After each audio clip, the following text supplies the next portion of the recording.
Os elementos crivados e as células companheiras estão presentes nas plantas para permitir o transporte de nutrientes e outras substâncias através do floema. Esses elementos são células com paredes celulares muito finas e porosas que formam uma espécie de peneira para permitir a passagem dos solutos dissolvidos na seiva.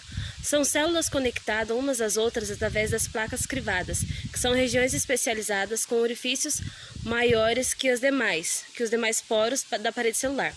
Essas células companheiras se encontram ao lado dos elementos crivados e que possuem um núcleo e outros organelos necessários para manter as funções metabólicas da célula. Elas são importantes por fornecer energia e outros nutrientes para o funcionamento dos elementos crivados, para o transporte eficiente da seiva. Esses elementos crivados e as células companheiras trabalham junto, garantindo o transporte de nutrientes e outras substâncias através da planta. São de extrema importância no descarregamento do floema, já que são responsáveis por distribuir nutrientes e compostos orgânicos que são produzidos na fotossíntese. Durante esse processo, a seiva elaborada é transportada das folhas para os tecidos da planta que podem utilizar no crescimento e respiração celular, formação de frutos e semente, entre outras funções. São também importantes na manutenção da pressão do fluxo da seiva do floema. Trabalham junto para garantir que essa seiva flua continuamente, sem obstrução até os tecidos de destino. Essa transferência de nutrientes a partir do floema depende da força do gradiente de concentração dos solutos e da abertura dos canais do fluxo da seiva nos elementos crivados e nas células companheiras.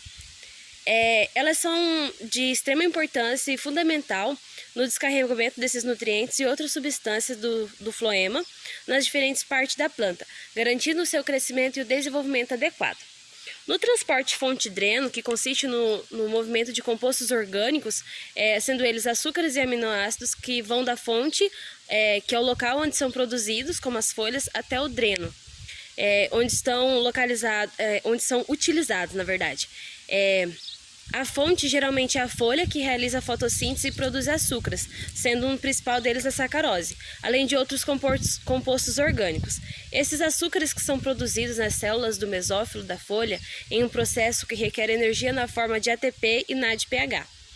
Esses açúcares são transportados através do tubo do floema, da fonte para o dreno, de duas maneiras: com o transporte ativo, onde as células companheiras usam energia para transportar esses açúcares dos elementos crivados para os tecidos drenos, que são as raízes e frutos.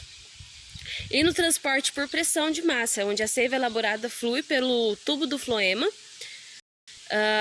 sob a pressão gerada pela entrada de açúcares na fonte. O transporte fonte-dreno é fundamental para o crescimento e desenvolvimento das plantas, já que garante o funcionamento de nutrientes necessários para o metabolismo e a síntese de novos tecidos em toda a planta.